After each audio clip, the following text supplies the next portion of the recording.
transparency about the Fed's activities and the Fed's financial position, both to the public and to the Congress. I am, however, concerned with the auditing of monetary policy. My fear is that if we were to take what might be perceived as an unpopular step, that Congress would order an audit, which would be a way essentially of applying pressure, or be perceived as a way of applying pressure to our policy decisions.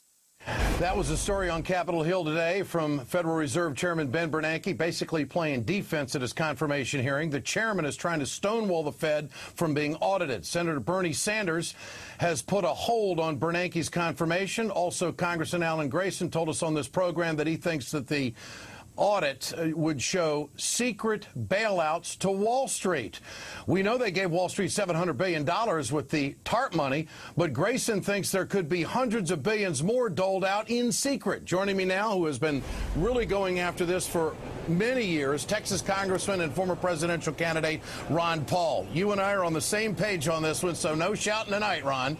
Oh, well, that'll be boring then, Ed. That'll be boring. No, we're not boring. We don't like that.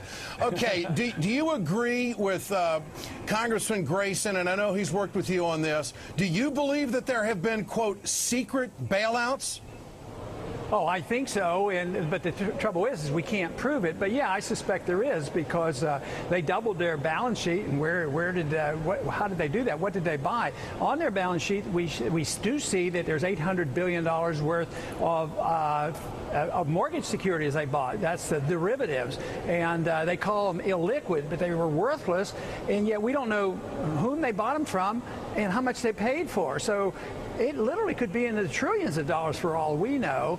But Bernanke said it was unpopular. Well, I think transparency of the Fed right now is getting to be very popular. At least the congressmen now are getting the message, and we have 313 co-sponsors of that. So I think he's wrong in saying this is not a popular position. It's unpopular with him. That's for sure. Congressman Paul, when are you going to ask the White House for support on this? How about directly asking the President of the United States how you feel about auditing the Fed?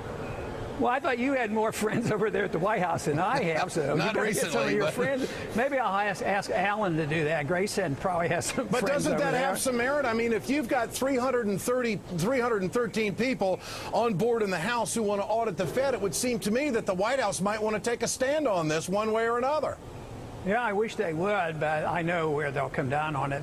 Where? I would think there's less than 1% chance that he would support this. Even if it overwhelmingly passes the Senate and the House, I believe there'd be a veto on this, because this is big stuff.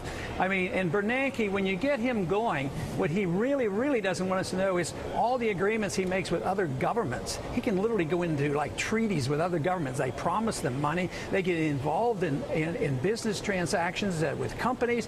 They can get involved in other central banks. Well, you're not describing, Congressman, you're not describing the president, or you're not describing the United States of America when you say that. You mean to tell me that you think the Fed chair is going out and doing deals and putting us in a box without the Congress weighing in on any of this stuff? Yeah, I think we've been very derelict in our duty, but I would have argued with many who argued in 1913. You know, they agitated throughout our whole history. I mean, from the time of Jefferson and back in Jefferson and Hamilton argued this.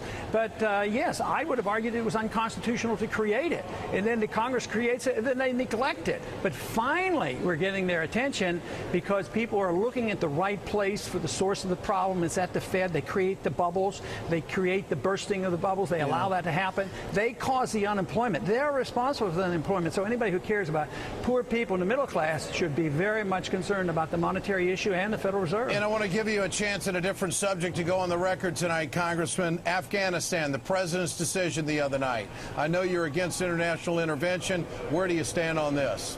Oh, I think it's just terrible. You know, we had hearings on this yesterday, and Hillary Clinton was there, and Secretary of You're not impressed. Defense. And I asked him, I said, are you in support of the Bush doctrine of preventive war? And they really didn't give me a straight answer. I think they do support Bush's doctrine on preventive war, which I consider one of the most egregious policy changes in our history. And I believe that principle is going to be used to expand the war into Pakistan. They talk about a Pakistan a lot right now. Yeah. So I think it's very, very dangerous. I think the principle here is the idea that we have this moral right and constitutional right to just assume that someday somebody might be our enemies, that we have an obligation to invade them and occupy them. That spells nothing but trouble for us in the political, in the international political sense, but it contributes to this deficit. No doubt. That's where our money's going. So there's a lot to be said about the deficit, the Federal Reserve, and this unwise wars that we pursue. You got to run, Congressman. Appreciate your time tonight. Thanks so much. Thank you.